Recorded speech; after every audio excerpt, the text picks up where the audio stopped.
Gospel అసెంబ్లీలో ఉన్న sisters అందరికీ నా యొక్క హృదయపూర్వకమైన వందనాలు తెలియజేస్తున్నాను. ఈ సమయం ఇచ్చినటువంటి మరి ఆంటీ గారికి కూడా మరి ప్రత్యేకమైన వందనాలు తెలియజేసుకుంటున్నాను. కొంత బలహీనంగా ఉన్న ప్రభువు మరి మొన్న క్యాంపు నుంచి రావటం వలన కొంత బలహీనంగా ఉంది గొంతు, అయినా పర్వాలేదు. మరి వచ్చినంత వరకు దేవుని మహిమపరచడానికి ఇష్టపడుతున్నాను. ఒక పాట పాడుకున్న తర్వాత దేవుని వాక్యంలోనికి వెళ్దాం. మహిమగల తండ్రి మంచి వ్యవసాయకుడు, మహి తోటలు నరమొక్కలు నాటించాడు. మహిమగల తండ్రి మంచి వ్యవసాయకుడు, మహి తోటలు నరమొక్కలు నాటించాడు. తన పుత్రుని రక్త నీరు తడి కట్టి పెంచాడు. తన పరిశుద్ధాత్మను కాపుగా ఉంచాడు. కాయవే తోట, కమ్మని కాయలు పండవే చెట్ట, తీయని ఫలములు కాయవే తోట, కమ్మని కాయలు పండవే చెట్ట, తీయని ఫలములు. నీతి పూత జాతి కాపు ఆత్మశుద్ధి ఫలములు, నీ తండ్రి నిల్వ చేయు నిత్య జీవనిధులు. నీతి పూత జాతి కాపు ఆత్మశుద్ధి ఫలములు, నీ తండ్రి నిల్వ చేయు నిత్య జీవనిధులు. అనంతమైన ఆత్మబంధు అమర సుఖ శాంతులు, అనుకూల సమయమాయే పరమ పూత అనుకూల సమయమయ్యే పరమ పూతలు. కాయవే తోట, కమ్మని కాయలు పండవే చెట్ట, తీయని ఫలములు. అపవాది కంటబడి కుంటుబడి పోకు, కాపుకొచ్చి చేదు పండ్లు గంపలుగా కాయకు. అపవాది కంటబడి కుంటుబడి పోకు, కాపుకొచ్చి చేదు పండ్లు గంపలుగా కాయకు. వెర్రిగా చుక్కలంటి ఎదిగి విర్రవీగకు, అదిగో గొడ్డలి వేరున పదును వెట్టియున్నది. వెర్రిగా చుక్కలంటి ఎదిగి విర్రవీగకు, అదిగో గొడ్డలి వేరున పదును వెట్టియున్నది. కాయవే తోట, కమ్మని కాయలు పండవే చెట్ట, తీయని ఫలములు. కలువరి కొండల పైన పారిన కరుణానిధి, కలుషమైన చీడపీడ కడిగిన ప్రేమానది. కలువరి కొండల పైన పారిన కరుణానది, కలుషమైన చీడపీడ కడిగిన ప్రేమానిధి. నిజముగా నీవు నీ సొత్తువు కావు, యజమాని వస్తాడు ఏమి ఫలములిస్తావు. నిజముగా నీవు నీ సొత్తువు కావు, యజమాని వస్తాడు ఏమి ఫలములిస్తావు. కాయవే తోట, కమ్మని కాయలు పండవే చెట్ట, తీయని ఫలములు. కాయవే తోట, కమ్మని కాయలు పండవే చెట్ట, తీయని ఫలములు. ముద్దుగా పెంచాడు మొద్దుగా నుండకు, ముదముతో ఉంచాడు మోడు బారిపోకు. ముద్దుగా పెంచాడు మొద్దుగా నుండకు, ముదముతో ఉంచాడు మోడు బారిపోకు. ముండ్ల పొదలలో కృంగి మెత్తబడిపోకు, పండ్లు కోయువాడు వచ్చి అగ్ని వేసిపోతాడు. ముండ్ల పొదలలో కృంగి మెత్తబడిపోకు, పండ్లు కోయువాడు వచ్చి అగ్ని వేసిపోతాడు. కాయవే తోట కమ్మని కాయలు పండవే చెట్ట తీయని ఫలములు కాయవే తోట కమ్మని కాయలు పండవే చెట్ట తీయని ఫలములు. మహిమగల తండ్రి మంచి వ్యవసాయకుడు, మహి తోటలో నరమొక్కలు నాటించాడు. తన పుత్రుని రక్త నీరు తడి కట్టి పెంచాడు. తన పరిశుద్ధాత్మను కాపుగా ఉంచాడు. తన పరిశుద్ధాత్మను కాపుగా ఉంచాడు. కాయవే తోట కమ్మని కాయలు పండవే చెట్ట తీయని ఫలములు. వందనాలు సిస్టర్, వందనాలు. చక్కటి పాట పాడి వినిపించారు. మా జూమ్ లో చేరి వచ్చినందరికి యేసుక్రీస్తు నామములో వందనాలు. నేను చూడలేదు ఇది, అసలు ఊర్లో లేనన్నమాట. అక్క సడన్ గా చెప్పేసరికి ఇంకా సరే అన్న. వందనాలు. చేరి వచ్చినందరికి యేసుక్రీస్తు నామంలో వందనాలు చెల్లిస్తున్నాను. సిస్టర్ చక్కటి పాట పాడి వినిపించారు. అంటే వ్యవసాయకుడు, ఆయన వ్యవసాయకుడు అంటున్నాడు. మరి తోట గురించి పాట పాడారు. తోటలో మొక్కలందరూ మనమే, ఆయన రక్తం ఇచ్చి మనల్ని కొన్నారు. మరి మంచి ఫలాలు ఫలించాలి అని చక్కటి పాట పాడి వినిపించారు. సిస్టర్ వాయిస్ బాగుంది, బాగాలేదన్నారు కానీ ఇంకా చక్కగా పాడారు. వందనాలు సిస్టర్. మరి సిస్టర్ పరిచయం చేయాల్సిన అవసరం లేదు. సిస్టర్ బిజీగా ఉన్నారంట, మీటింగ్స్ అక్కడక్కడ వెళ్తా ఉంటారు. మరి ఈరోజు మరి మనకు రావటానికి, వాక్యం చెప్పడానికి ఒప్పుకొని మరి సిస్టర్ మన సన్నిధిలో ఉండడం మనకి ఎంతో ఆశీర్వాదకరము. మరి చక్కటి పాట కూడా పాడి వినిపించారు. మరి సిస్టర్ చెప్పే వాక్యాన్ని శ్రద్ధగా విందామండి. సిస్టర్ వందనాలు సిస్టర్. సిస్టర్ వందనాలు వాక్యం సిస్టర్. వందనాలు. వందనాలండి. ప్రభు అయిన యేసుక్రీస్తు వారి శ్రేష్టమైన నామంలో మరొకసారి కూడి వచ్చిన గాస్పెల్ అసెంబ్లీ సిస్టర్స్ అందరికీ నా ప్రేమ వందనాలు తెలియజేస్తున్నాను. మరి గత కొన్ని సంవత్సరాలుగా ఈ గాస్పెల్ అసెంబ్లీని ఈ విధంగా ప్రతిరోజు కండక్ట్ చేయటం అనేది చాలా కష్టతరమైన పని. అందరూ అందులో పార్టిసిపేట్ చేయటం అనేది కూడా నిజంగా వాళ్ళు ఎంత సమయాన్ని ప్రభువుకి ఇస్తున్నాము అనేది దీంట్లో చాలా తేటగా మనకు కనిపిస్తూనే ఉంది. మరి ప్రభువుకి ఇచ్చిన సమయాన్ని బట్టి మనం ఏమాత్రం నష్టపోము. తప్పకుండా ప్రభు మనల్ని ఎంతగానో ఆశీర్వదిస్తాడు. మనము ఆయనకి ఇచ్చే సమయానికంటే అత్యధికమైనటువంటి సమయం ప్రభు మనకి ఇస్తాడు. ఆయన పని కొరకు ఉపయోగించుకుంటాడు. కనుక ఇందులో చేర్చబడినటువంటి ప్రతి సోదరికి, మరి వృద్ధాప్యంలో ఉన్న ఆంటీ గారు ఎంత కష్టమైన, మరి వారు మొన్నటి దినాన్ని నేను చూస్తాను, శ్రీకాకుళం వెళ్ళారు, బ్రదర్ తిమోతి గారి దగ్గరికి చూసాను నేను. కనుక మరి ప్రభు మహాకృపను బట్టి వారి క్షేమంగా తిరిగి రావటానికి ప్రభు కృప చూపించారు. వారి కుటుంబంతో కూడా నాకు సంబంధం ఉంది. తెలిసిన వ్యక్తుల దగ్గరికి ఆంటీ గారు వెళ్ళటం నాకు చాలా సంతోషాన్ని కలిగించింది. మంచిది. మరి కొన్ని నిమిషాలు దేవుని వాక్యంలోనికి వెళ్దాం. ప్రభు ఎంతైనా నమ్మదగిన వాడు. ఆయన మనకి ఎన్నో విషయాలు జూమ్ ద్వారా మనతో మాట్లాడుతున్నాడు. ఈ దినాన్ని నేను ఒక చిన్న అంశాన్ని ఎంచుకొని మరి ఈరోజు నేను మాట్లాడగలుగుతానో లేదో అనుకున్నాను. అంత సివియర్ కాఫ్, కోల్డ్ ఉంది. మరి ఏజెన్సీకే నేను కూడా వెళ్ళి వచ్చాను. అందువల్ల వాతావరణంలో కొంత మార్పు, గొంతులో కొంత మార్పు, మరి కంటిన్యూగా మాట్లాడటం వల్ల వచ్చింది.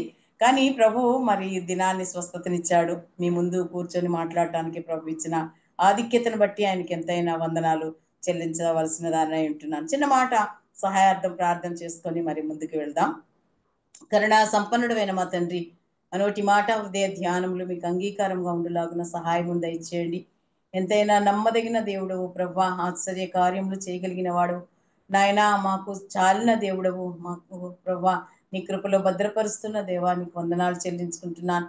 ఇదిగో ఈ జూమ్లో నాయన మాట్లాడటానికి నీ దాసురాలను మీరు బలపరుచుకున్నారు. ఉన్న బలహీనతను ప్రభా నుండి విడుదలను అనుగ్రహించారు. అందుని బట్టి నీకు స్తోత్రాలు నాయన. కొద్ది నిమిషాలు మాట్లాడుచుండగా నేను కాదు ప్రభా మాట్లాడేది, మీరే. మీ స్వరమును వినిపించండి మా ప్రభా నాయన. మీ స్వరము వింటే మా జీవితాలు మార్చబడతాయి, మాలో ఉజ్జీవం వస్తుంది నాయన. మేము సరిచేసుకుంటాం ప్రభా, మీతో నడుస్తాం, మీతో మాట్లాడతాం, మీతో సహవాసం చేస్తాం కనుక మీరే మాతో మాట్లాడి మీరు మహిమ పొందుకొనుమని. ఈ దీనదాసురాలు ఎందుకు పనికిరానిది ప్రభా, నిష్ప్రయోజనమైనది అయితే నీ సిలువ చాటును మరుగుపరుచుకునండి నాయన, నీ ఆత్మ చేత నింపండి నాయన. వినుచున్న ప్రతి ఆత్మ ఆశీర్వదింపబడటానికి నాయన, మేము ఏదో ప్రభా నీ యొక్క వాక్యం ఎన్నో సంవత్సరాల తరబడి వింటున్నా, నిత్యము నూతనంగా మీరు మాతో మాట్లాడుచున్నారు. అందుని బట్టి వందనాలు చెల్లించుకుంటూ ఈ సమయాన్ని ప్రభా మీ ప్రశస్తమైన మీ చేతిలో పెడుతూ మీ యొక్క ప్రసన్నత మా మధ్య ఉంచినందుకు మీకు వందనాలు చెల్లించుకుంటూ, జూమ్లో నాయన ఉన్న ప్రతి బిడ్డను పేరు పేరు చొప్పున మీరు ఆశీర్వదించండి నాయన. గాస్పుల్ అసెంబ్లీ ద్వారా జరుగుతున్న పరిచర్యలన్నిటినీ మీరు ఆశీర్వదించండి. ఎక్కడ అడుగు పెట్టుచున్న నాయన ఆ స్థలాన్ని బిడ్డలకు మీరు ఇస్తున్నారు, అందుని బట్టి నీకు స్తోత్రాలు. లోకంలో అనేకమైన గలిబిలులు ఉండగా నీ పిల్లలమైన మేము ప్రభా ధైర్యము కలిగి నీ సత్య సువార్తను చేత పట్టుకుని చేయించిన ప్రయాణాలన్నిటిలో మీ కృప ఉంచుతూ నాయన, మీరే మార్గముగా, మీరే సత్యముగా, మీరే జీవముగా ఉండి నాయన మా యొక్క ప్రయాణాలన్నిటిలో మీకు ఆపుదలు ఉంచి సజీవ లెక్కలో ఉంచి తిరిగి నిన్ను ఆరాధించుకునే భాగ్యం మాకు దయచేస్తున్నందుకు వందనాలు చెల్లించుకుంటూ ఈ కొద్ది ప్రార్థన నీ సన్నిధిలో అంగీకరించినందుకు మీకు వందనాలు, స్తుతులు, స్తోత్రములు చెల్లించుకుంటూ ప్రాణప్రియుడైన యేసుక్రీస్తు వారి అతి శ్రేష్టమైన ఉన్నతమైన నామంలో స్తుతులు స్తోత్రములు సమర్పించి అడిగి వేడుకుంటున్నాము తండ్రి. ఆమేన్. ఆమేన్. ఆమేన్. ప్రియులారా, ఆమేన్. మరి ఈ ఆమేన్. యొక్క దినాన్ని ఒక నూతన నడక, మనం ప్రభువుతో నడిచే నడక ఎలా ఉండాలి, ప్రభువుతో నడిచే నడకలో మరి ఏ అంశాలు కలిగినటువంటి నడక మనం కలిగి ఉండాలి అనేది ఒక కృత నిబంధన నుండి కొంత భాగము, అలాగే పాత నిబంధన నుండి కొన్ని మాటలు మనము ధ్యానం చేసుకుంటూ ఆ మరి ఈ ప్రస్తుత కాలంలో ప్రభువుతో నడుస్తున్న మనము ఏ లక్షణాలు కలిగి ఉండాలో ఈ యొక్క సమయంలో మరి కొంత ధ్యానం చేయాలని ఆశపడుచున్నాను. ఆదికాండ గ్రంథము మొట్టమొదటి పుస్తకం 5వ అధ్యాయములోనికి వస్తే అక్కడ ఒక వ్యక్తి మనకి కనిపిస్తూ ఉన్నాడు. 5వ అధ్యాయము ఆదికాండ గ్రంథము 5వ అధ్యాయము 21, 22, 23, 24 వచనాలు చదువుతానండి. హానోకు 65 ఏండ్లు బ్రతికి మెతుషెలను కనెను. హానోకు మెతుషెలను కనిన తరువాత 300 ఏండ్లు దేవునితో నడుచుచు కుమారులను కుమార్తెలను కనెను. హానోకు దినములన్నీ 365 ఏండ్లు. హానోకు దేవునితో నడిచిన తరువాత దేవుడు అతన్ని తీసుకుని పోయెను గనుక అతడు లేకపోయెను. ప్రభువు ఈ మాటలను ఈ దినాన్ని మనకు అనుగ్రహిస్తూ ఉన్నాడు.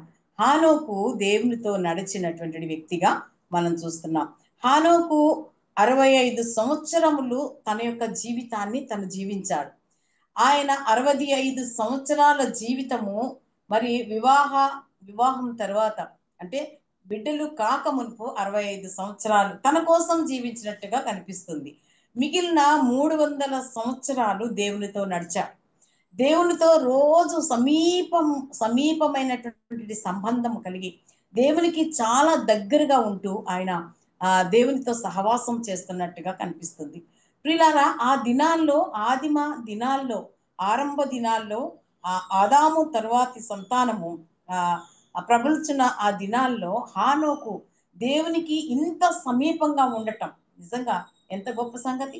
హానోకు దేవుని భయము కలిగిన వాడు, దైవ సన్నిధిని అనుభవించిన వాడు, దేవునితో సహవాసం చేయటానికి ఇష్టపడిన వాడు, దేవునికి సమీపంగా ఉండటానికి ప్రతి దినము దేవుని దగ్గర కంటే వెళ్ళి మరలా సాయంత్రం వచ్చేవట 300 సంవత్సరాలు.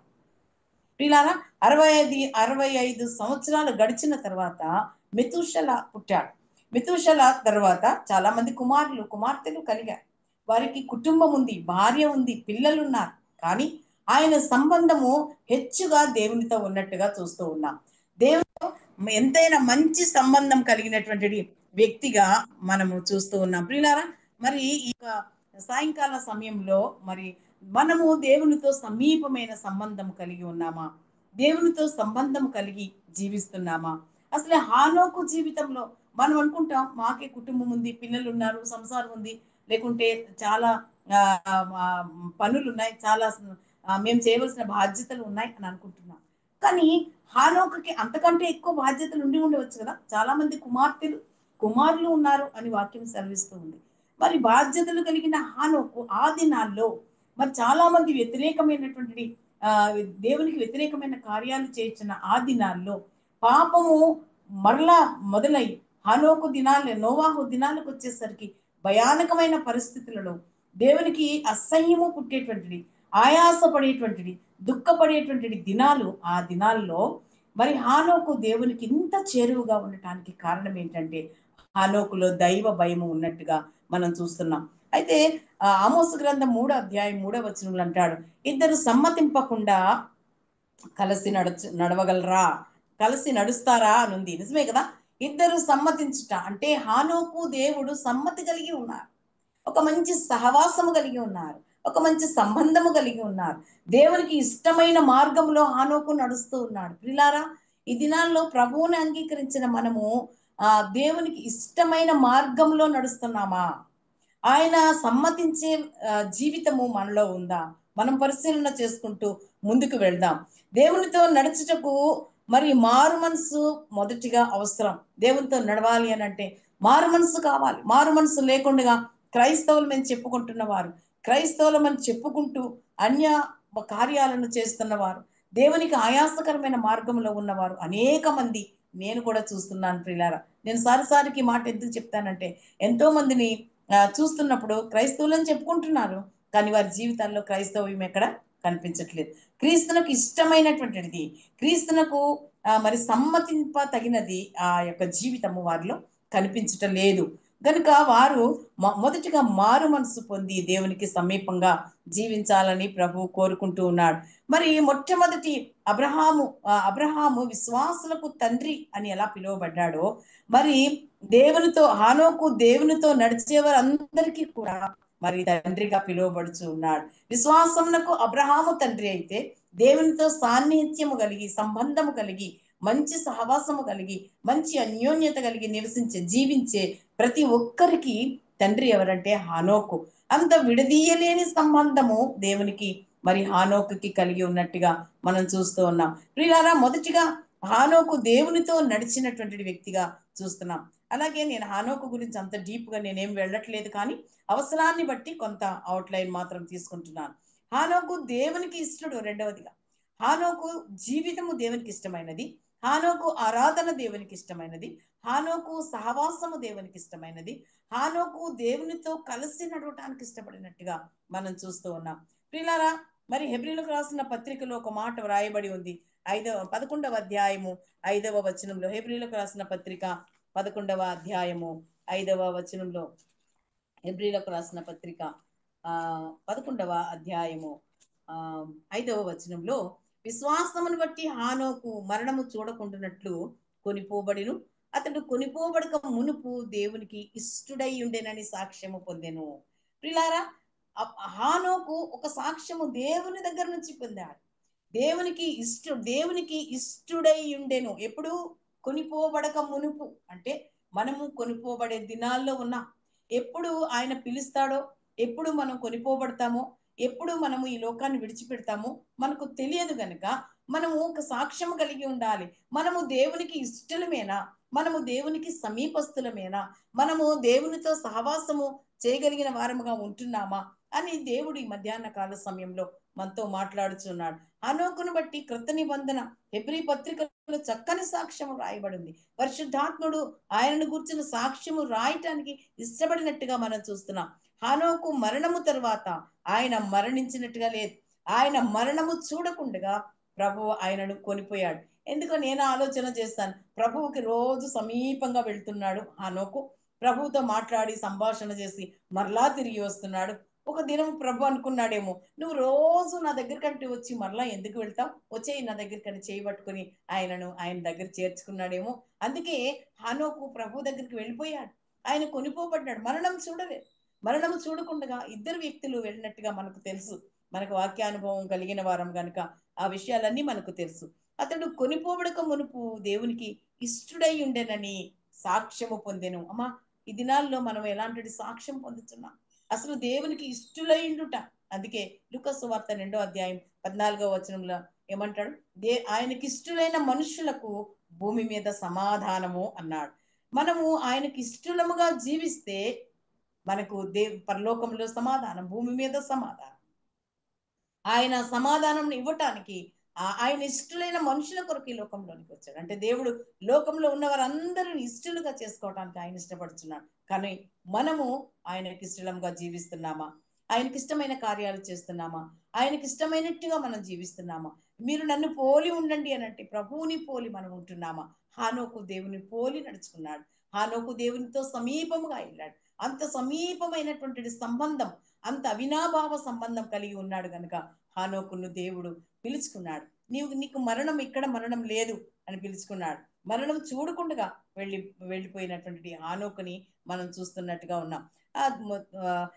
యోహాను రాసిన మొదటి పత్రిక 2వ అధ్యాయం 15-16 వచనాల్లో చూస్తే, 2వ అధ్యాయము 15-16 వచనాల్లో ఒకసారి చూద్దాం. చూడండి. ఈ లోకము నైనను లోకములో ఉన్న వాటినైనను ప్రేమింపకుడి. ఎవడైనాను లోకమును ప్రేమించిన యెడల తండ్రి ప్రేమ వానిలో ఉండదు. మనము లోకాన్ని దేవుణ్ణి సమానంగా ప్రేమించలేం. ఎవడైనా లోకాన్ని ప్రేమిస్తే ఒకవేళ లోకంలో ఉన్నదానిని ప్రేమిస్తే, ఎవడైనాను లోకమును ప్రేమిస్తే తండ్రి ప్రేమ వానిలో ఉండదు. అందుకే ఒకే వరలో 2 కత్తులు ఇమడవు. అది లోకమైనా కావచ్చు, లేదా దేవుడైనా కావచ్చు. కానీ నాకు లోకము కావాలి, దేవుడు కావాలండి. వాళ్ళు ఏమనుకుంటారో, వీళ్ళేమనుకుంటారో, అలా చేయకపోతే ఏమనుకుంటారో, ఇలా చేయకపోతే ఏమనుకుంటారో అని అనుకుంటూ మనము చేయకూడని ఆచారాలని చేయించిన దినాల్లో మనం ఉన్నాం. ఒక్కొక్కసారి కొన్ని స్థలాల్లో మనము కొంత సపరేట్ గా కనిపిస్తాం. అవును, నిజమే, మనం సపరేటెడ్ పీపుల్ కదా, మనం ప్రత్యేకింపబడిన జనాంగం కదా, మరి లోకస్తులు వంటి వారం కాదు కదా, వారు చేసినట్టుగా మనం చేయలేము కదా. అందుకే లోకమునైనను లోకములో ఉన్న వాటినైనను ప్రేమించకండి. అవన్నీ ప్రేమించేలాగా ఇష్టపడేటట్టుగా ఉంటాయి, కానీ వాటిని ప్రేమించకండి. ఒకవేళ మీరు వాటిని ప్రేమిస్తే దేవుని ప్రేమ మీలో ఉండదు అని ప్రభు స్పష్టంగా మనతో మాట్లాడుతూ ఉన్నాడు. ఇంకా 16వ వచనంలో అంటున్నాడు, లోకములో ఉన్నదంతయు శరీరాశ, నేత్రాశ, జీవపుడంబము అన్నాడు. ఈ 3 విషయాలు విశదీకరిస్తే చాలా పెద్ద ప్రసంగమే. ఈ 3 విషయాలు ఇవి తండ్రి వలన పుట్టినవి కావు. అవి లోక సంబంధమైనవే అన్నాడు. కనుక ఈ లోక సంబంధమైనటువంటి ఈ శరీరాశ గాని, ఈ నేత్రాశ గాని, జీవపు డంబం గాని మరి హానోకులో ఉన్నట్టుగా మనం చూడలేం. ఎందుకంటే ఇవి ఉంటే ఆయన ప్రతిరోజు దేవునితో సంబంధం కలిగి ఉండేవాడు కాదు.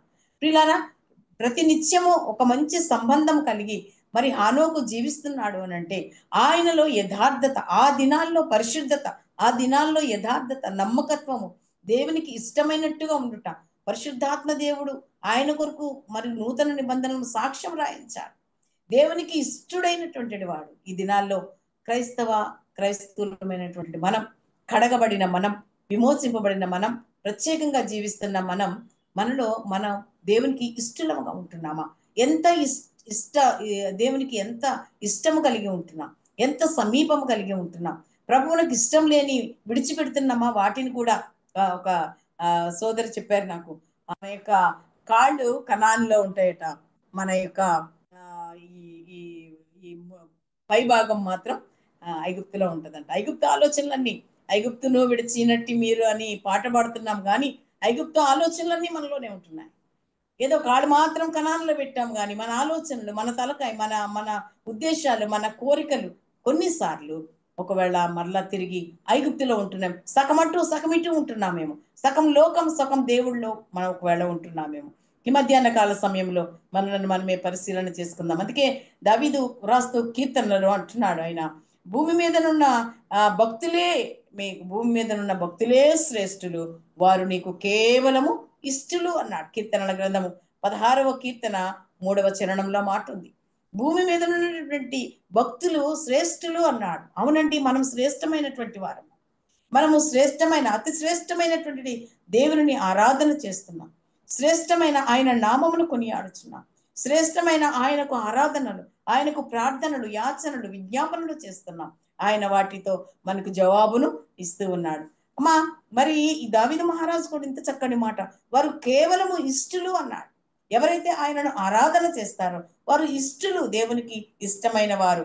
హనోకు ఇష్టమైన వాడైతే ఈ నేటి సంఘాలలో ఉన్న స్త్రీలమైన మనం, బలహీనులమైన మనం, మరి సారిసారికి పడిపోతున్న మనం, ఆయనకి ఇష్టలుగా జీవించటానికి ప్రభు మరలా మరలా మనలను ఆయత్తపరుస్తూ ఉన్నాడు. మరలా మరలా మనతో మాట్లాడుతున్నాడు. భూమి మీద ఉన్నావా, అయితే నీవు శ్రేష్ఠుడివే.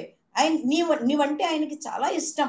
ఎందుకనంటే ఆయన కేవలము ఆయన ఇష్టలు, ఆయనకు ఇష్టలు అని అన్నాడు.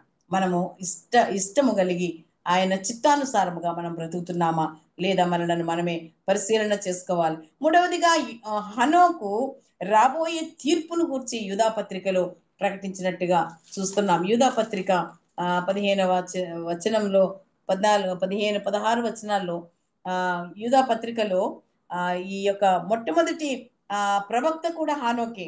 ఆయన ప్రవచించాడు. ఏమని ప్రవచించాడు అంటే, ఆదాము మొదలుకొని 7వ వాడైన హానోకు కూడా వీరిని గూర్చి ప్రవచించి ఇట్లా నేను అంటే పాత నిబంధన గ్రంథంలో మొట్టమొదటి ప్రవచనాన్ని అందించింది మరి హానోకుగా మనం చూస్తున్నాం. ఇట్లా నేను ఇదిగో అందరికీ తీర్పు తీర్చుటకును వారిలో భక్తిహీనులందరూ భక్తిహీనముగా చేసిన వారి భక్తిహీన క్రియలన్నిటినీ గూర్చి భక్తిహీనులైన పాపులు తనకు విరోధముగా చెప్పిన కఠినమైన మాటలన్నిటినీ గూర్చి వారిని ఒప్పించుటకును ప్రభువు తన వేవేల పరిశుద్ధుల పరివారముతో వచ్చెను అనుంది. మరి ఈ యొక్క ఈ క్రియలన్నిటినీ గూర్చి భక్తిహీనులైన పాపులు తనకు విరోధముగా మాట్లాడిన మాటలను గూర్చి, తర్వాత పైన వారి భక్తిహీనత గురించి, మరి భక్తిహీన క్రియల గురించి ఆయన తీర్పు తీరుస్తాడు ఒక దినాన్ని.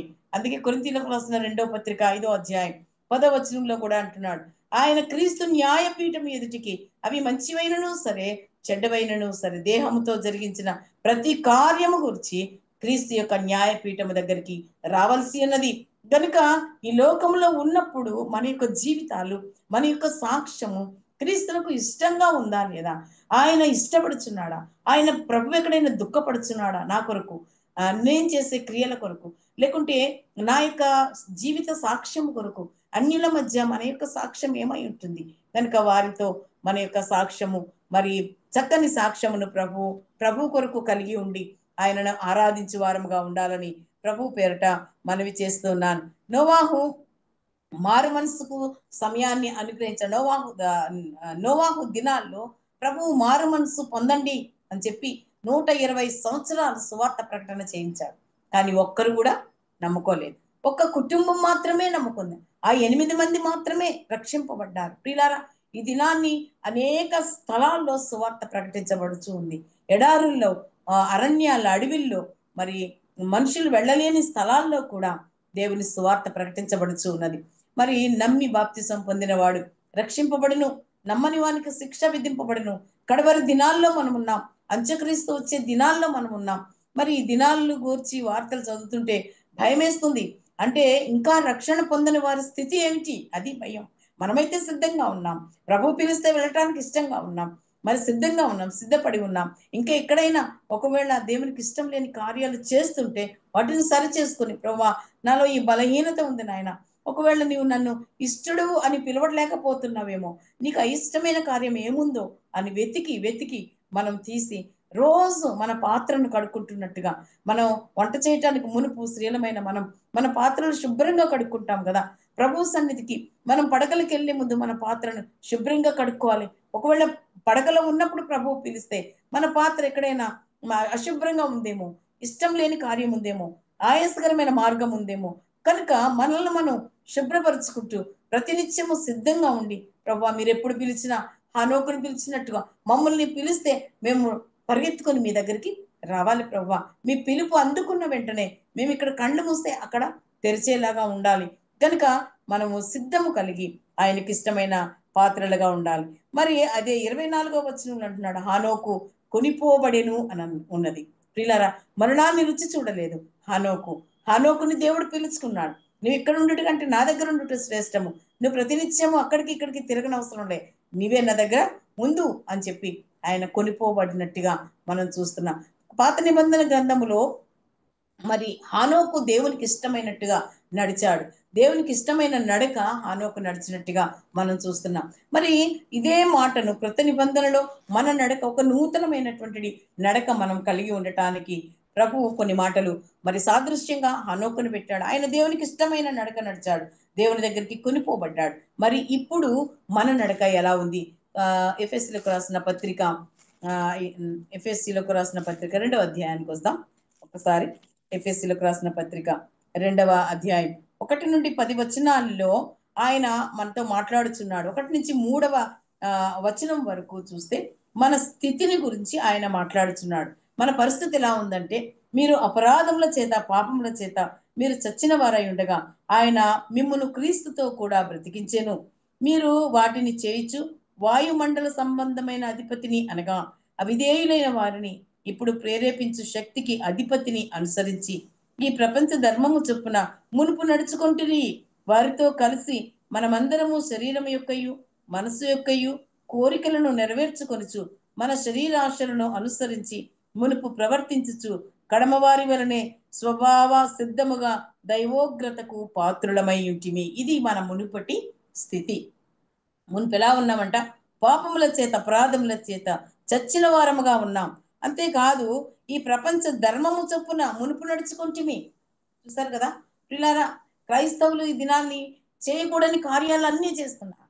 మన పెళ్లిళ్ళలో, మన యొక్క శుభకార్యాల్లో, లేకుంటే ఇంకా వేరే వేరే కార్యాల్లో, గృహప్రవేశాల్లో చాలా మనం చేయకూడని కార్యాలు చేస్తున్నారు. నాకు చాలా బాధ కలుగుతుందండి ఈ విషయం చెప్పడానికి కూడా చాలా బాధ కలుగుతుంది. ఎందుకంటే ఎన్ని స్థలాల్లో విశ్వాసులమనే చెప్పుకుంటున్నారు, దేవుని పిల్లలమనే చెప్పుకుంటున్నారు, కానీ అన్ని అన్యులు చేసినట్టుగా చేస్తున్నారు. మనం చేయకూడని కార్యాలు చేస్తున్నారు. ప్రార్థనతో ప్రారంభము కావాల్సిన విషయాలు ఇంకా అనేకమైనటువంటి అన్యరీతిగా ఈలోక రీతిగా ఆ కార్యాలన్నీ మొదలవటం చాలా బాధను కలిగిస్తుంది.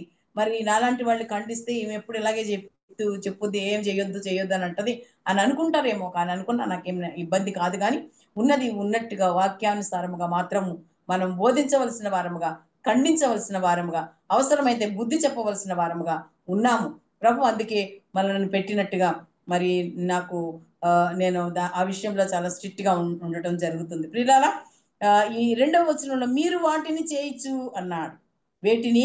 మీరు వాటిని చేయొచ్చు. వాయుమండల సంబంధమైన అధిపతిని అనగా అవిధేయులైన వారిని ఇప్పుడు ప్రేరేపించు శక్తికి అధిపతిని అనుసరించి ఈ ప్రపంచ ధర్మము చొప్పున మునుపు నడుచుకుంటుని మునుపు పాపముల చేత అపరాధముల చేత చచ్చిపోయిన వారముగా, కంపు కొట్టుచున్న వారముగా, ఏమాత్రము సువాసన మన దగ్గర లేకుండా, మన దగ్గర నిలవబడే పరిస్థితి లేకుండా ఉన్నటువంటి వారముగా ఉండగా ప్రభువు మనలను ఆయన ఆ దైవోగ్రతకు మనం పాత్రులమై ఉండగా ఆయన మనలను విమోచించినట్టుగా మనం చూస్తూ ఉన్నాం. కనుక ఈ మొదటి స్థితి 3వ వచనంలో ఉంది.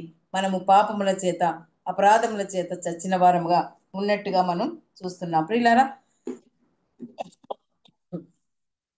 మళ్ళా అక్కడే మరి 2వ అధ్యాయం 10వ వచనంలో చూడండి ఒక మాట.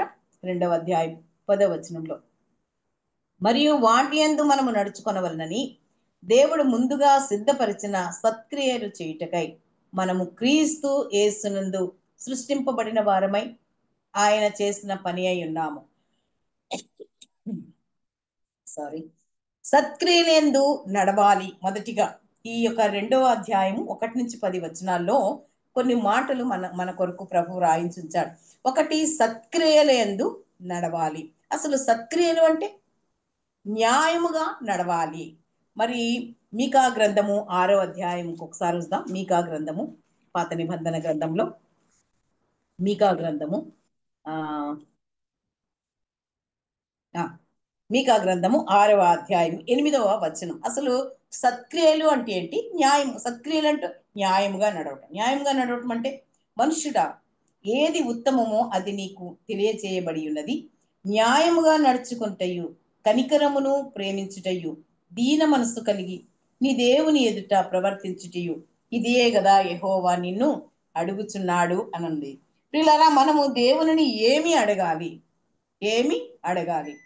మనుష్యుడా ఏది ఉత్తమమో అది నీకు తెలియజేయబడి ఉన్నది. న్యాయముగా నడుచుకొనుట. ప్రభు మనకు ఒక ఖండితమైన ఆజ్ఞ ఇస్తున్నాడు. ఏమని? మనుష్యుడు సత్క్రియలను అనుసరించే మనుష్యుడు న్యాయముగా నడుచుకోవాలి. ఇంకొకటి ఏమన్నాడు? కనికరమును ప్రేమించుటయును, దీన మనస్సు కలిగి దేవుని ఎదుట ప్రవర్తించుట. ఇంతే కదా దేవుడు నిన్ను అడిగేది. నీ ధనము, నీ యొక్క ఆస్తులు, నీ అంతస్తులు ఏమీ అడగట్లేదు. దీన మనస్సు కలిగి ఉండండి అన్నాడు. కనికరమును ప్రేమించండి అన్నాడు. ఇంకేమన్నాడంటే దేవుని ఎదుట మనము దీనత్వము కలిగి ఉండాలి, అంటే దీన మనసు కలిగి ఉండాలి. ఇది సత్క్రియ. ఈ క్రియ చేసినటువంటి ఒక స్త్రీ ఉంది కదా, ఆమె పేరు తబిత, అందరికీ తెలుసు. అది అపొస్తలుల కార్యములు గ్రంథము 9వ అధ్యాయంలో ఆమె సత్క్రియలు చేసినందున ఆమె పేరు జీవగ్రంథంలో రాయబడింది. అంటే దేవునికి ఏది ఇష్టం? సత్క్రియలు ఇష్టం. ఆయన మంచి కార్యములు చేయాలని, న్యాయముగా నడుచుకోవాలని, క్రీస్తునకు పోలి నడుచుకోవాలని ప్రభు ఈ లోకంలో ఉన్నప్పుడు అనేక మందికి సహాయం చేశాడు.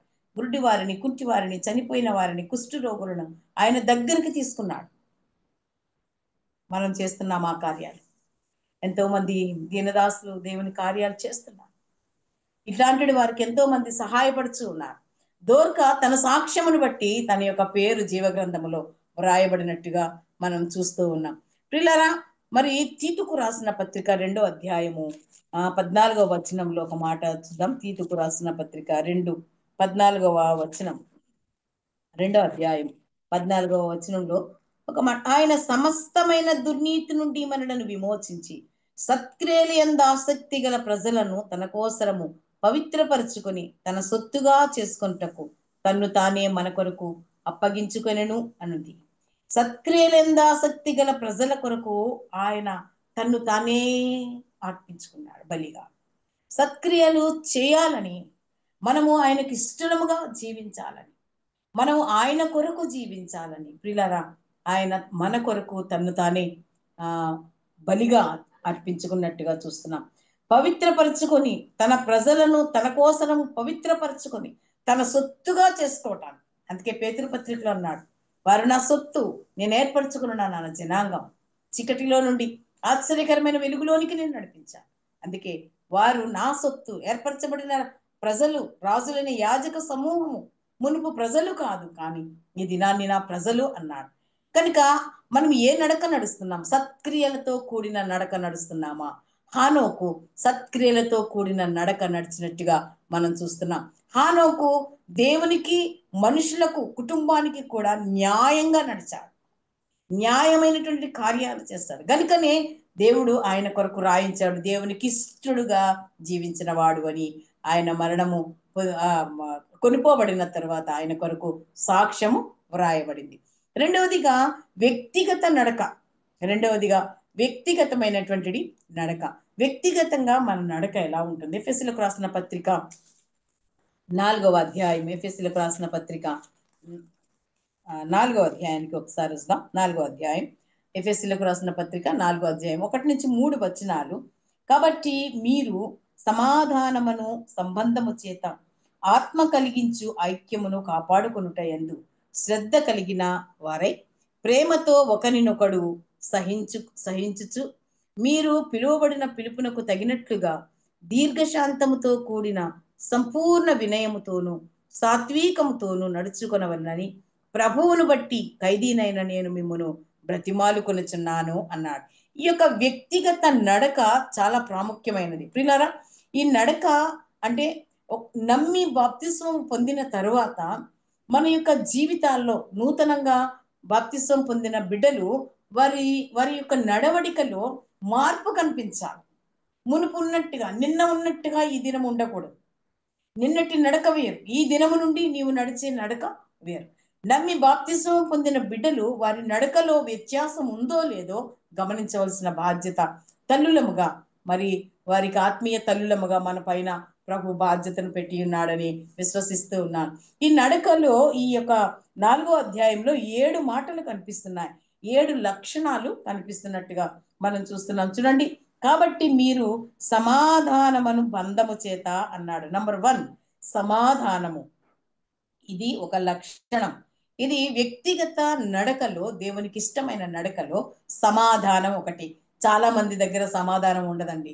సమాధానం ఉండదు, అసమాధానంగానే ఉంటుంది. వందనాలు కూడా సరిగ్గా చెప్పుకోరు, అటు ఇటు చూసుకుంటా చెప్తారు, లేకుంటే చెప్పరు. కొన్నిసార్లు పెద్దవారు తగ్గించుకొని వందనాలు మనకు చెప్తున్నా సరే వారికంటే చిన్నవారు మొహం పక్కకు పెట్టుకుని వెళ్ళిపోతారు. అది ఎక్కడ నేర్చుకున్నారో ఈ సంస్కారం నాకు తెలియదు. ఇంత మన యొక్క మర్యాద, మన యొక్క క్రమము అది కాదు. పెద్దవారు కూడా కొన్నిసార్లు తగ్గించుకొని చెప్పిన చిన్నవాళ్ళు వాళ్ళని చూసి చూడనట్టుగా వెళ్ళిపోయే సందర్భాలు నేను చాలా దగ్గర చూశాను. ఎందుకంటే మన దగ్గర సమాధానం లేకుండానే మనం ఏం చెప్తున్నామంటే, మేము సమాధానకర్త అయిన యేసు ప్రభువుని ఆరాధన చేస్తున్నాం. ఆరాధన బాగానే చేస్తారు, కానీ వాళ్ళ దగ్గర ఏం లేదు, సమాధానం లేదు. మొదట నీ అర్పణను అక్కడ విడిచిపెట్టు, నీ పొరుగు వాని దగ్గరికి వెళ్ళి నీవు సమాధానం కలిగి ఉండు. ఇది నీ వ్యక్తిగతమైన నడవడిక ప్రియ సోదరి. వ్యక్తిగతంగా నీలో సమాధానం, వ్యక్తిగతంగా నీలో క్షమాపణ లేకుండా నీవు ప్రభువునకు ఇష్టురాలుగా జీవించలేవు.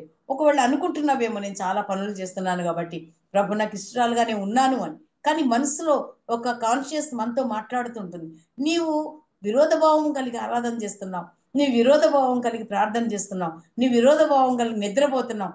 నిద్రలో ప్రభు నిన్ను పిలిస్తే నీవు సంపూర్ణత కలిగిన దానివిగా ఉండవు. మరి ఆయనకి ఇష్టత్వము కలిగి ఉండాలంటే ఆవగింజలాగా అది ఎక్కడ మొదలవుతుందో మనకు తెలియదు, దాని స్టార్టింగ్ పాయింట్ ఎక్కడ ఉంటుందో తెలియదు. అంత సంపూర్ణత మనం పొందుకొని ఉండటానికి ప్రభు మనతో మాట్లాడుతూ ఉన్నాడు. ఇక్కడ మొదటిగా సమాధానం అనే బంధం. ఏ బంధం అండి ఇది? సమాధానం అనేటువంటిది. ఈ బంధము చేత మనము కట్టబడాలి, ఒకరికొకరము ఈ బంధము చేత దగ్గరగా ఉండాలి. ఒకవేళ మానవులము గనుక ఒకవేళ చిన్న చిన్న పొరపాట్లు ఏమైనా జరిగినా, అక్క నన్ను క్షమించక, అక్క మరి నన్ను వేరేగా అర్థం చేసుకోకండి, పొరపాట్లు అలా మాట్లాడాను అని మనం చిన్నగా, చిన్న గోటితో పోయేది గొడ్డల వరకు తీసుకెళ్లారు అనేది సామెత. చిన్న మాటతో సమాధానం కలిగేది పెద్ద పెద్ద ఇష్యూస్ చేసుకొని సమాధానం లేకుండా సంఘాలలో మరి ఆరాధనలు చేస్తున్నారు, వస్తున్నారు, వెళ్తున్నారు, కానీ సమాధానం లేకుండా ఉన్నామేమో. ఒకవేళ ఎవరి దగ్గరైనా అలా ఉంటే, హానోకు అయితే సమాధానంతో దేవుని దగ్గరికి వెళ్ళాడు, సమాధానం కలిగి ఉన్నాడు, ఆ విషయంలో దేవునికి ఇష్టడుగా ఉన్నాడు. ప్రిలారా, మరి దేవుని మందిరంలో ఉన్నటువంటిది మనం ఆయన వాక్యమును వింటున్నటువంటిది దేవుని కొరకు మనం ఎంత జీవిస్తున్నామో మనలను మనమే పరిశీలన చేసుకోవాల్సిన అవసరత ఉన్నది. మనలో ఒకవేళ సమాధానం లేకపోతే నీ వ్యక్తిగత నడకలో లోపం ఉందని గుర్తించుకోవాల్సిన అవసరత ఉందని ఈ మధ్యాహ్న కాల సమయంలో ప్రభు మనతో మాట్లాడుచున్నాడు. రెండవదిగా అక్కడే ఆత్మ కలిగించు ఐక్యము అన్నాడు. అక్కడే అన్నాడు, ఆత్మ కలిగించు ఐక్యము, సమాధానమును బంధము చేత ఆత్మ కలిగించే ఐక్యత. నిజంగా మనం ఎక్కడ వారమో, నేనైతే హైదరాబాద్ నుంచి అనంతపూర్ వచ్చాను. అప్పుడు నాకు అసలు నేను ఎప్పుడు రాలేదు, నాకు ఎవ్వరూ తెలియదు, కేజీ తప్ప నాకు ఎవ్వరూ తెలియదు అక్కడ. కానీ అక్కడికి వచ్చిన తర్వాత నాకు ఎలాగ ఏర్పడిందంటే, నేను ఒక ఫ్యామిలీలో ఉన్నట్టుగా, అందరూ నా అక్క చెల్లెళ్ళలాగా, ఆంటీల్లాగా, మా అమ్మల్లాగా, అలా ఒక ప్రేమ. నేను ఏ స్థలానికి వెళ్ళినా ఈ అనుభవాన్ని నేను పొందుతాను ప్రియులారా.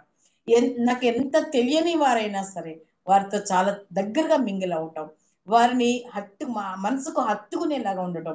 నేను అక్కడ ఎంత తృప్తిగా ఉన్నానంటే, ఎంత సంతోషంగా ఉన్నానంటే, ఆ 2 రోజులు నా సొంత కుటుంబం అక్క చెల్లెడి మధ్యన ఒక ఫ్యామిలీలో ఉన్నంతగా అసలు అప్పుడే అయిపోయిందా అన్నట్టుగా అనిపించింది, నాకే అనిపించింది. కానీ నేను మునిపెన్నడు ఎరుగని స్థలం, మునిపెన్నడు మాట్లాడని సోదరీలు అయినా సరే ప్రభు యొక్క ఆత్మ చేత, ఆత్మ కలిగించు ఐక్యత దాన్ని అంటారు. ఈ ఆత్మ చేత మనం ఎప్పుడైతే నింపబడతామో, ఈ ఆత్మ చేత మనం ఎప్పుడైతే నడిపించబడతామో, అప్పుడు ఈ ఐక్యత మనలో ఉంటుంది. ఒకవేళ దేవుని ఆత్మ లేని ఆ స్థలంలో మరి ఒక ఆత్మ వస్తుంది కదా, ఆ ఆత్మ గలిబిలిని సృష్టిస్తుంది, ఆ ఆత్మ అక్కడ కలతలను రేపుతుంది, ఆ ఆత్మ అక్కడ డిస్టర్బెన్సెస్ చూపిస్తుంది, అక్కడ డిఫరెన్సెస్ చూపిస్తుంది, ఆ ఆత్మ శాంతిని కోల్పోయేలాగా చేస్తుంది, చాలా కలతలను సృష్టించి శాంతి లేకుండా చేస్తుంది. ప్రియులారా, మనకు ఉండవలసింది ఆ అపవాది ఆత్మ కాదు, కానీ దేవుడు మనకు ఇచ్చేటువంటిది ఆత్మ, సమాధాన సంబంధమైన ఆత్మ, లింక్ అన్నమాట. సమాధాన సంబంధమైన ఆత్మ ఐక్యతను కలిగిస్తుంది గనక ఈ సమాధానము ఐక్యతను కలిగించేదిగా, దీనికి రెండిటికి లింక్ పెడుతూ ఇక్కడ ఒక చైన్ సిస్టమ్ పెట్టాడు. ఈ 1 నుంచి 3 వచనాల్లో ఒక చైన్ సిస్టమ్ ఉన్నట్టుగా చూస్తున్నాం. ఒకటి సమాధానము, దానికి లింక్, సమాధానం ఉంటే ఐక్యత కలుగుతుందని. తర్వాత మూడవదిగా ప్రేమ అన్నాడు. ఈ 2 ఉన్నప్పుడు ఆటోమేటిక్గా ఏం కలుగుతుందండి? ప్రేమ 3వ లక్షణం. ఇది వ్యక్తిగత నడకల్లో ఉండవలసిన లక్షణాలు సుమా. మన వ్యక్తిగతంగా ప్రభువుతో మనం నడుస్తున్నప్పుడు నేను ఎవరికీ సంబంధం లేకుండా నాలో ఈ లక్షణాలు ఉన్నాయా లేదా ఈ మధ్యాహ్న కాల సమయంలో మనం పరిశీలన చేసుకోవాలి. ఒకటి సమాధానము, రెండవది ఐక్యత, మూడవది ప్రేమ. ఈ ప్రేమ అన్ని దోషములను కప్పుతుంది. మనం ఒకవేళ దోషం కలిగి ఉన్నా, మనం ఏదైనా మరి దేవునికి ఇష్టం లేనిది లేకుంటే ఎవరి మీదైనా కోపం తాపం కలిగి ఉన్నా, నేను ఎవరినైనా సరే వాళ్ళకి నేనంటే ఇష్టం లేకపోయినా నేను వెళ్ళి వందనాలు చెప్తాను, మాట్లాడతాను. ఎలా ఉన్నారా ఆంటీ, బాగున్నారా, ఎలా ఉన్నారు సిస్టర్, బాగున్నారా, ఏం చేస్తున్నారా అని అడుగుతాను. ఎందుకంటే మరి ఆ, ప్రేమ లేకుండా మనం ఏమి వాళ్ళకి వాక్యం చెప్తామండి, వాళ్ళతో ఎలా సహవాసం చేస్తాం, మనం అక్కడి నుంచి ఎలా వెళ్ళిపోతాం, అది అలాగే స్థిరంగా ఉండిపోతుంది కదా. మొదట మనం సమాధానమును వెతికి వెంటాడుట నేర్చుకోవాలి. అలా ఉంటే గనక మనలో ప్రేమ ఉంటుంది. ఆ ప్రేమ ఆ దోషాలన్నిటినీ కప్పివేస్తుంది. ప్రియులారా, మరి క్లుప్తంగానే ముందుకు వెళ్ళిపోదాం. ఇంకా దాని తర్వాత మీరు పిలువబడిన పిలుపునకు తగినట్లుగా దీర్ఘశాంతము అన్నారు. దీర్ఘశాంతముతో, దీర్ఘశాంతము దానికి లింకు సంపూర్ణ వినయము, ఇంకా దానికి లింకు సాత్వికము, ఇవితో నడుచుకొనవలనని అన్నాడు. ఇప్పటికి ఎన్ఐ 7 లక్షణాలు, 7 లక్షణాలు అక్కడ ఉంటాయి చూడండి. 1 సమాధానము, 2 ఐక్యత, 3 ప్రేమ, 4 ఆ దీర్ఘశాంతము, 5 వినయము, సంపూర్ణ వినయము, 6 సాత్వికము, ఇంకొకటి మిస్ అయ్యాం మనం ఎక్కడో, సహించుచు, ప్రేమతో సహించుచు అన్నాడు. ఇది 7 మాటలు, 7 మాటలు. ఒకటి సమాధానము, ఐక్యత, ప్రేమ, సహనము, దీర్ఘశాంతము, వినయము, సాత్వికము. ఈ 7 లక్షణాలు కూడా ఆత్మఫలములో మనం ఎన్నైతే లక్షణాలు చూస్తాం, అక్కడ 9 లక్షణాలు మనం చూస్తాం. ఇక్కడ ప్రభు అంటున్నాడు, మీరు సమాధానమైన బంధము చేత ఒకవేళ ఆత్మ కలిగించేటువంటిది ఐక్యమును కాపాడుకుంటూ శ్రద్ధ కలిగిన వారే ప్రేమతో ఒకరినొకడు సహించుకోండి అన్నాడు. సహించుకోండి. ఒక మాట అంటే కవక్కని ఇంకొక మాట అనకూడదు. సరే, వాళ్ళు అన్నారు కదా, ఎందుకో పొరపాటున అన్నారేమో, ఒకవేళ గబక్కని అన్నారేమో అని చెప్పి మనం సహించుకోవాలి. ఓపిక, సహనము. సహనం అనేది స్త్రీకి ఒక ఆభరణం లాంటిది. అది కనుక అలంకరించుకుని ఉంటే, ఈ సహనం అలంకరించుకుంటే కుటుంబాల్లో కూడా శోధనలు రావు. కుటుంబాల్లో కోడళ్ళ మధ్యన, అత్తల మధ్యన, తల్లి కూతుర్ల మధ్యన, లేకుంటే మన ఇరుగు పొరుగు వారి మధ్యన, మన కుటుంబీకుల మధ్యన, రక్త సంబంధికుల మధ్యన ఈ యొక్క సహనము గనక కలిగి ఉంటే అసలు శోధనలే రావు. కనుక ఈ దినాల్లో సహనము కూడా తక్కువైపోతున్నట్టుగా ఉంది. కనుక విశ్వాస వనితలమైనటువంటి మనము సహనము కలిగి ప్రభు కొరకు జీవించాలని ప్రభు పేరట మనవి చేస్తూ ఉన్నాను. ఇంకొక నడక, మరి 7 మాటలను గుర్తుపెట్టుకోండి. 7 అంశాలు, 7 ప్రసంగాలు చేయొచ్చు. ఒక్కొక్క మాట మీద ఒక్కొక్క ప్రసంగం కూడా చేయవచ్చు. మరి ఇప్పుడు అంత సమయం కాదు కదా. ఆత్మీయ నడక, మూడవదిగా ఆత్మీయ నడక, 4వ అధ్యాయము 22వ వచనం చూద్దాం. ఎఫెసీయులకు రాసిన పత్రిక 4వ అధ్యాయం 22వ వచనం. కావున మునుపటి ప్రవర్తన విషయంలోనైతే మోసకరమైన దురాశల వలన చెడిపోవు మీ ప్రాచీన స్వభావమును వదులుకొని అన్నాడు. ఏది వదులుకోవాలండి? మనము ఆత్మీయ నడక నడుస్తున్నప్పుడు మన ప్రాచీన స్వభావమును విడిచిపెట్టుకోవాలి. ప్రాచీన స్వభావమును తీసివేయాలి, మర్చిపోవాలి. అది సమాధి చేయబడితేనే నూతనమైనటువంటి ఈ స్వభావము మనకు ఈ నవీన స్వభావము మనము ధరించుకోగలుగుతాం. అందుకే దీనికి సాదృశ్యంగానే బాప్తిస్మ కార్యక్రమము ఉంది. మన మునుపటి జీవితమును సమాధి చేసేస్తున్నారు. అది నీటిలో మునిగి మనం లేచేసరికి అది పాత జీవితము, అది స్వాభావికమైనటువంటిది. మన యొక్క పాపపు జీవితము సమాధి చేయబడుతుంది. మరలా మనము నూతనమైనటువంటి జీవముతో పైకి వస్తున్నాం. కొంతమంది మునిగినప్పుడు అట్నే ఉంటారు, లేచినప్పుడు కూడా అట్లానే ఉంటారు. వాళ్ళు అంటారంట తడిపాపులు పొడిపాపులు అని. ముందు పొడిగా వస్తారు, దాని తర్వాత తడిసి వెళ్తారు. కానీ వాళ్ళలో నుంచి పాపం ఎందుకు, వాళ్ళలో పశ్చాత్తాపం లేదు, తీర్మానం ఉండదు. ఏదో ఒక స్లిప్ రాసిస్తే వాళ్ళకి బాప్తిస్మం తీసుకుంటున్నామని చెప్పి ఇచ్చేస్తున్నారు అంతే. కానీ మనమైతే అలా చేయట్లేదు. మన సంఘాల్లో అయితే అలా లేదు. వారు తీర్మానం చేసుకున్న తర్వాత వారి కొరకు మనం ప్రత్యేకంగా వారిని సిద్ధపాటు చేయవలసిన అవసరత ఉంది. మరి వారు ఎందుకు తీర్మానం చేసుకున్నారు, దేని కొరకు, ఏ వాక్యం ద్వారా పట్టబడ్డారు, ఏ వాక్యం ద్వారా ప్రభువు మాట్లాడాడో మనం వారి దగ్గర నుంచి తీసుకొని మరలా వారిని బలపరిచి మరి బాప్తిసానికి సిద్ధం చేసి వారు సంపూర్ణంగా సిద్ధపడిన తర్వాత వారి ప్రాచీన స్వభావం విడిచిపెట్టడానికి ఇష్టపడిన తర్వాత మాత్రమే వారికి బాప్తిస కార్యక్రమము ఇస్తాం. ఇది చాలా ప్రాముఖ్యమైనటువంటి ఆత్మీయ నడక. మరొకసారి చూద్దాం, 24వ వచనం చూడండి. మీరు నీతియు యథార్థమైన భక్తియు గలవారై దేవుని పోలికగా సృష్టింపబడిన నవీన స్వభావమును ధరించుకొనవలెను అన్నాడు. నీతియు యథార్థమైన భక్తియు గలవారై అన్నాడు. దేవుని పోలికగా సృష్టింపబడిన నవీన స్వభావమును ధరించుకో అంటే హవ్వ చేసినటువంటి ఆ పాపము ద్వారా మనము ప్రాచీనమైనటువంటి ఈ పాపపు శరీరమును పాపాన్ని ధరించుకున్నాం. పాపములోనే మన తల్లి మనలను గర్భంలో మోస్తుంది, గర్భంలో మనం పడుతున్నాం. మనం గర్భం నుంచి బయటకు వచ్చిన తర్వాత కూడా పాపంలోనే జీవిస్తున్నాం, పాపంలోనే కంటుంది, పాపంలోనే జీవిస్తున్నాం. ఒకవేళ అదే పాపంలో చనిపోతే పాతాళంలోనికి మనం వెళ్ళిపోతాం. కనుక ఆ యొక్క పాపపు ప్రాచీన జీవితమును విడిచిపెట్టి ఇప్పుడు నవీన స్వభావమును అంటే నూతనమైన, ఒకడు క్రొత్తగా జన్మించితేనే కానీ అన్నాడు కదా, నూతనమైనటువంటి ఆ స్వభావమును మనం ధరించుకుంటే ప్రభువు మనలను ఆశీర్వదిస్తాడు, మనల్ని నడిపిస్తాడు, మనల్ని బట్టి ఆయన సంతోషిస్తాడు, మనలను ఆయన ఇష్టలుగా స్వీకరిస్తాడు.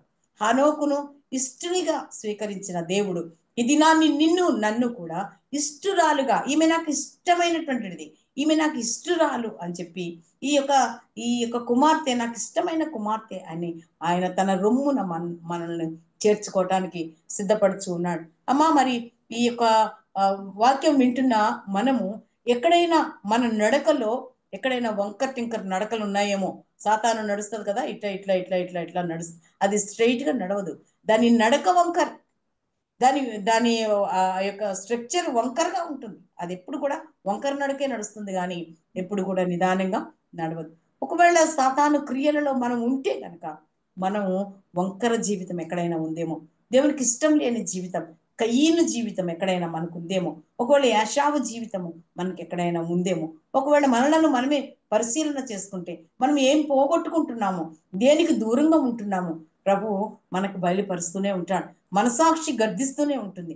కనుక మనసాక్షి ప్రకారముగా మనము జీవించటానికి ప్రభు మరి మనసాక్షి మనల్ని ఏ విషయంలో గర్దిస్తుందో ఆ విషయానికి మనం లోబడి ఇది చేయకూడదు అంటే, అవును ప్రభువా, నేను చేయకూడని కార్యం చేశాను, నన్ను క్షమించు, నేను నీకు ఇష్టరాలుగా ఉండలేకపోతున్నాను, నన్ను క్షమించి, ఇదిగో నేను ఈ దినము నుండి నీకు ఇష్టరాలుగా హనోకు వలె నీకు సమీపస్తురాలుగా జీవించడానికి మరి కృప చూపించమని మన యొక్క నూతన నడక, అది ప్రాచీన నడక ఇంకా మనలో ఉంటే తీసివేసి నవీనమైనటువంటి స్వభావమును మనం ధరించుకోవటానికి ప్రభు మనకి కృప చూపించేలాగన ప్రార్థన చేద్దాం. అలాగే మరి ఎఫెసీయులకు రాసిన పత్రిక 5వ అధ్యాయం మొదటి వచనంలో అంటున్నాడు, ఇంకొక నడక, మీరు దేవుని పోలి నడుచుకొనుడి, కావున మీరు ప్రియులైన పిల్లల వలె దేవుని పోలి నడుచుకొనుడి. ఆయన ఎటువంటి వాడు? ఆయన పరిశుద్ధుడు.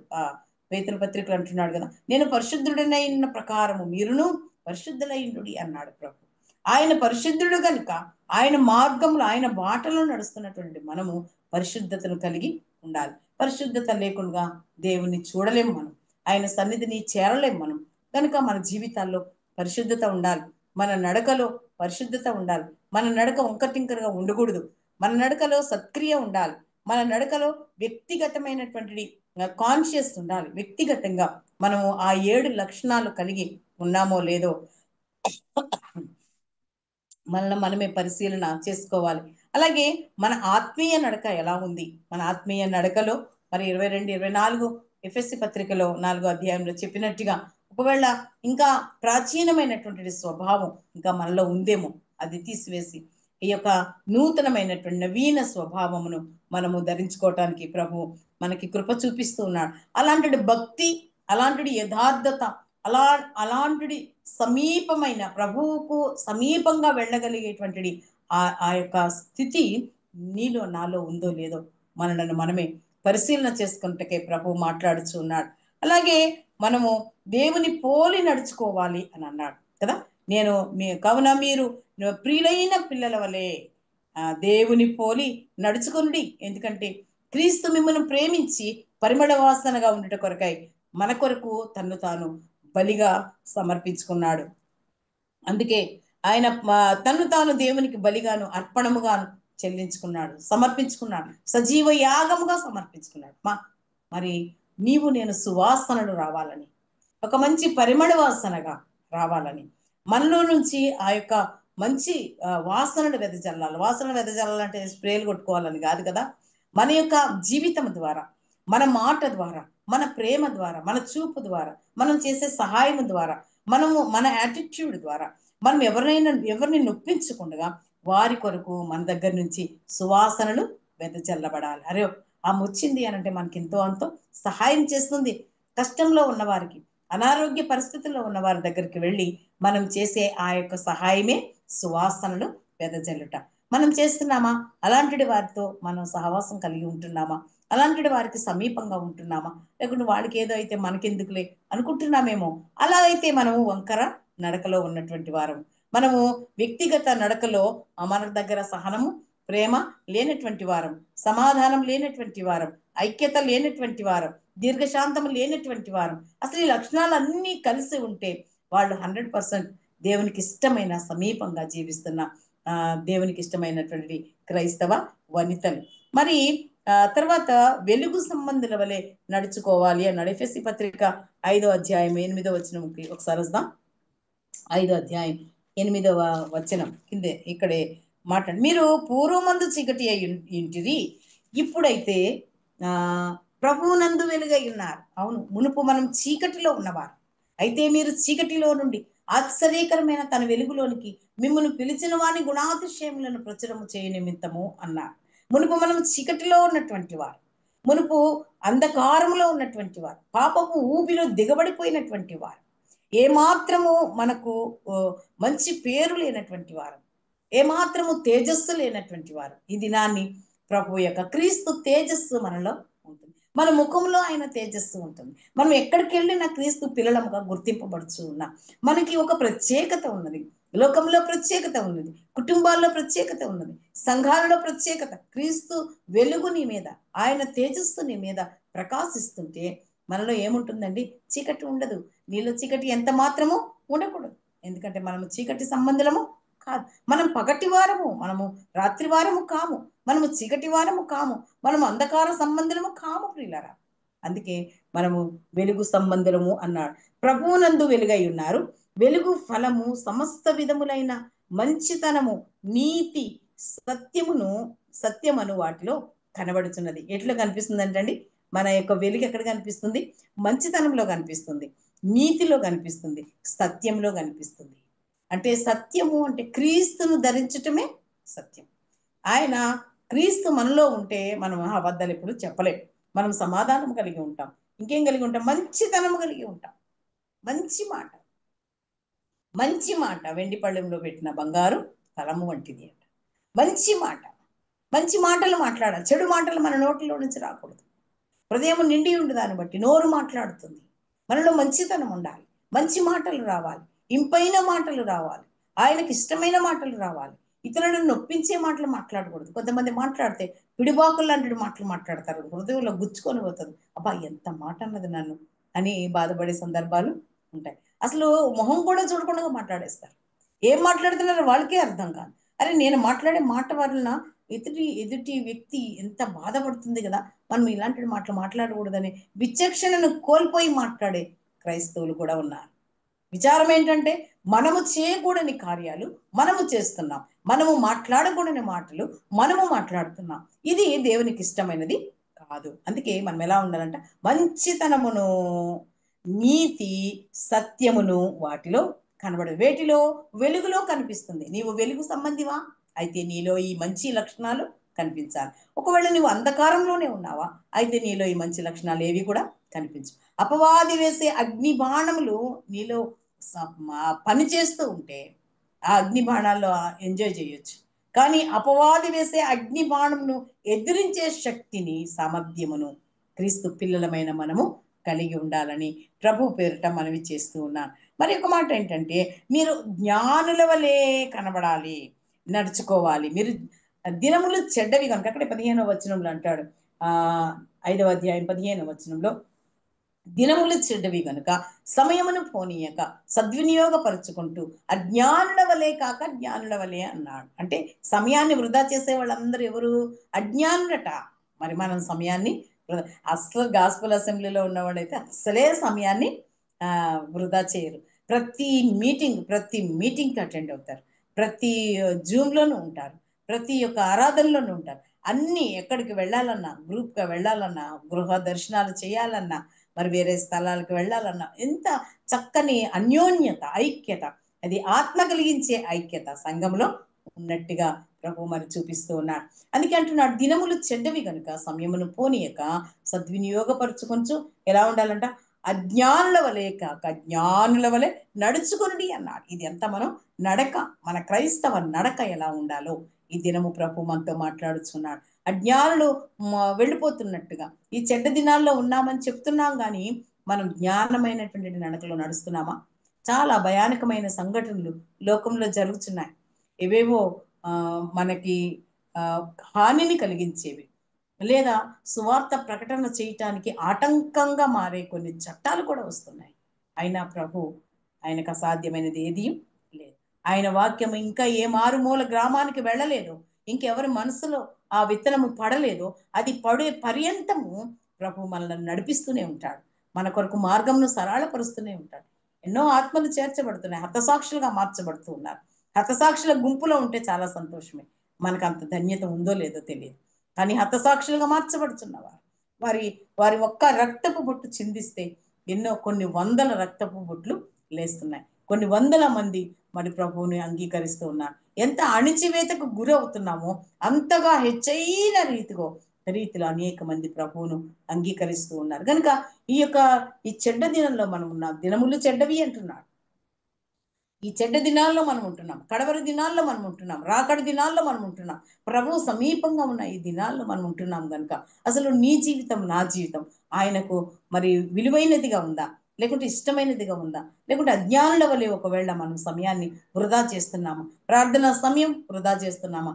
వాక్య ధ్యాన సమయం వృధా చేస్తున్నామా? మన ప్రభుతో మాట్లాడే సమయం వృధా చేస్తున్నామా? ప్రభు నాతో, మీతో, మనందరితో మాట్లాడుచున్నాడు. ఎక్కడైనా మన సమయాన్ని వృధా చేస్తున్నామేమో. మనం అజ్ఞానుల వలె కాక జ్ఞానుల వలె నడిచే నడక ప్రభు మనకి ఇస్తూ ఉన్నాడు. మరి ఆఖరిగా పరిచర్యలో మాదిరి నడక అన్నాడు. హెబ్రీలకు రాసిన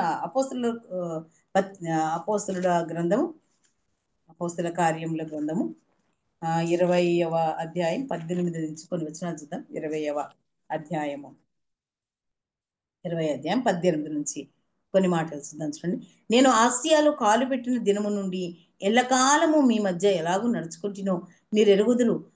యూదుల కుట్రల వలన నాకు శోధన సంభవించినను కన్నీళ్లు విడుచుచు సంపూర్ణ వినయ భావంతో నేను ఎలాగూ ప్రభువును సేవించుచుంటినో మీకే తెలియను. అపోస్తలుడైన పౌలు ఇక్కడ తన యొక్క సాక్ష్యాన్ని, తన పరిచర్యలో తన యొక్క సాక్ష్యం ఏ విధంగా, తన పరిచర్య ఎలా చేస్తున్నాడు, ఎంత యథార్థంగా చేస్తున్నాడు, ఎంత నమ్మకంగా చేస్తున్నాడు. మరణము మట్టుకు చనిపోతే, మరణిస్తే నాకు మేలే అన్నాడు, బ్రతుకుట క్రీస్తే అన్నాడు, చావైతే మేలు అన్నాడు, చావైతే లాభము అన్నాడు. పిల్లారా, ఆయన మాదిరికరమైనటువంటి సేవ, పరిచర్య ఈ దినాల్లో మనకు చాలా అవసరమై ఉన్నది. ఇది మాదిరికరమైనటువంటి సేవ మనం చేయవలసిన అవసరత ఉంది. సంఘాల్లో మాదిరి ఉండాలి. సంఘాల్లో మరి మాదిరికరమైన బోధ, మాదిరికరమైన పరిచర్య, మాదిరి ప్రేమలో మాదిరి, పరిచర్యలో మాదిరి, ప్రార్థనలో మాదిరి, పంచిపెట్టుటలో మాదిరి, అన్ని విషయములలో మెట్టుకు మాదిరి కలిగి ఉండండి అన్నాడు. పరిచర్యలో మాదిరి కలిగి ఉండమని చెప్తూ కొరింథీయులకు రాసిన 2వ పత్రిక, మొదటి పత్రిక 11వ అధ్యాయం మొదటి వచనం చూద్దాం. చూడండి, కొంచెం అవివేకముగా నేను మాట్లాడినను మీరు సహింపవలనని కోరుచున్నాను. నన్ను గూర్చి మీరు ఎలాగైనను సహించుడి అన్నాడు.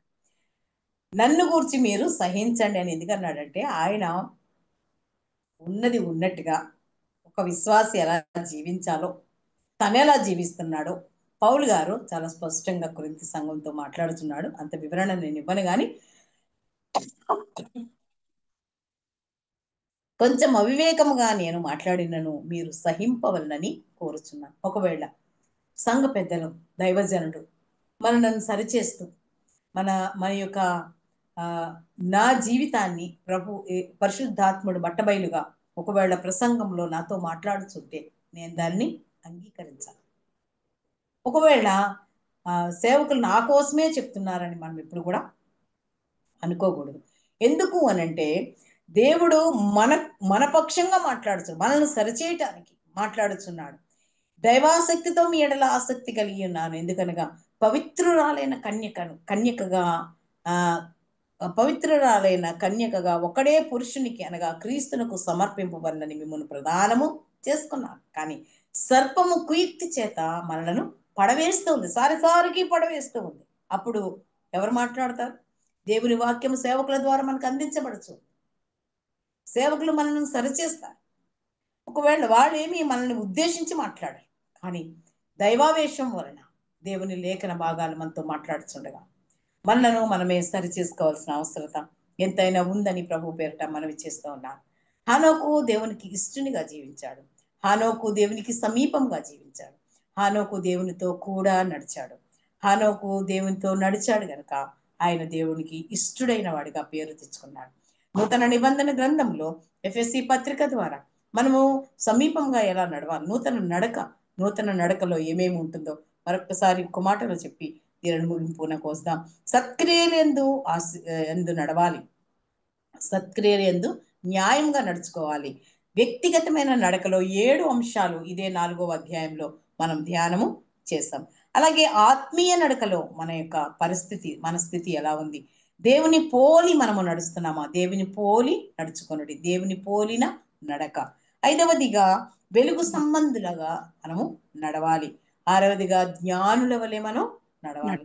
7వది పరిచర్యలో మాదిరికరమైన నడక ప్రభు మనకి ఇవ్వాలి. ప్రియులారా, కడవరి దినాల్లో ఉన్న మనము ఈ యొక్క మాదిరికరమైన జీవితం కొరకు, మరి సాక్ష్య జీవితం కొరకు మన పరిశుద్ధాత్ముడు నీ కొరకు నా కొరకు ఆ యొక్క గ్రంథంలో మన యొక్క జీవితం కొరకు ఏమి సాక్ష్యము రాస్తున్నాడు? హానోకు కొరకు రాస్తాడు, దేవునికి ఇష్టడు అని రాస్తాడు. సాక్ష్యము పొందాడు. నీవు నేను ఏమని సాక్ష్యం పొందుతున్నావు? నీ కొరకు నా కొరకు సంఘం ఏమని సాక్ష్యం ఇస్తుంది? సహోదరులు ఏమని సాక్ష్యం ఇస్తున్నారు? సంఘ పెద్దలు ఏమని సాక్ష్యం ఇస్తున్నారు? మన ఇంటి వారు ఏమని సాక్ష్యం ఇస్తున్నారు? మన నైబర్స్ ఎలాంటి సాక్ష్యం ఇస్తున్నారు?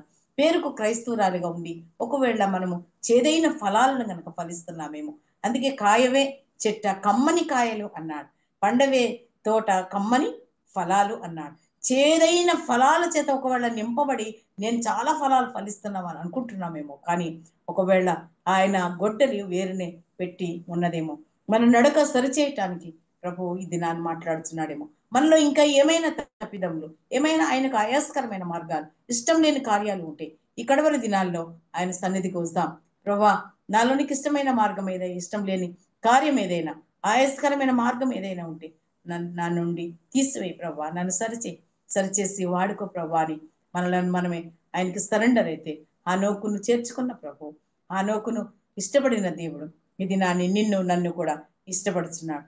మన పాపములను అపరాధములను మనం ఒప్పుకున్న ఎడల ఆయన నమ్మదగిన వాడు, నీతిమంతుడు గనుక ఆయన ఎవరిని త్రోసివేసేవాడు కాదు గనుక మన అపరాధములన్నిటినీ ఆయన తీసివేసి ఆయన పవిత్రమైన రక్తం ద్వారా కడిగి మనలను నీతిమంతులుగా పవిత్రులుగా చేసి తన బిడ్డలుగా, తన సొత్తుగా, తన సాంపాద్యంగా చేసుకునటానికి ఆయన ఇష్టపడుతున్నాడు. అలాంటి వారు ఇంకెవరైనా ఏదైనా ఒకవేళ దేవునికి ఇష్టం లేని కార్యం చేత పీడింపబడుచూ ఉంటే ప్రభు సన్నిధికి వస్తాం, మనం ప్రార్థన చేద్దాం.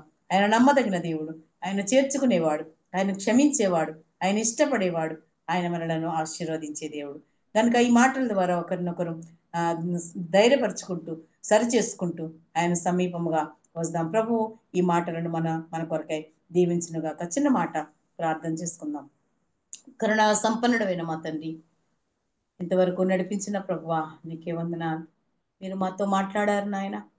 ఆ నోకును మా ముందు ఉంచి మాతో మాట్లాడి ప్రభా, మా నడకలో సత్క్రియలు ఉన్నాయో లేవో, న్యాయమైన నడక ఉందో లేదో ప్రభా, వ్యక్తిగతమైన నడకలో నాయన ఉండవలసిన లక్షణాలు ఉన్నాయో లేవో ప్రభా, మేము వెలుగు సంబంధమైన నడక నడుస్తున్నామో లేదు, జ్ఞానుల వలె నడుస్తున్నామో లేదు, ఆత్మీయమైన నడక నడుస్తున్నామో లేదు దేవా, మీరు మాతో మాట్లాడారు ప్రభా. ఒకవేళ నాలో ఏదైనా నాకు ఇష్టం లేని కార్యం ఉంటే తీసివేయండి ప్రభా. నన్ను నీ బిడ్డగా నాయన మమ్మల్ని అందరినీ చేర్చుకొని మీరు ఆశీర్వదించి మీరు నడిపిస్తున్నందుకు నీకు వందనాలు చెల్లించుకుంటున్నాం. ఇదిగో నాయన నీ రాకడ ఆలస్యమైతే ప్రభా మరొకసారి మేము కలుసుకొని పర్యంతం నీ రెక్కల చాట మమ్మల్ని భద్రపరచమని అడుగుతున్నాను. విత్తబడిన వాక్యంకు నీరు కట్టి ఫలింప చేయమని యేసుక్రీస్తు వారి అతి శ్రేష్టమైన నామంలో స్తుతులు స్తోత్రములు సమర్పించి అడిగి వేడుకుంటున్నాము తండ్రి. ఆమేన్. ఆమేన్. ఆమేన్. ఆమేన్. వందనాలండి. ఆమేన్. సిస్టర్ అందరికీ వందనాలమ్మా. వందనాలు. చక్కటి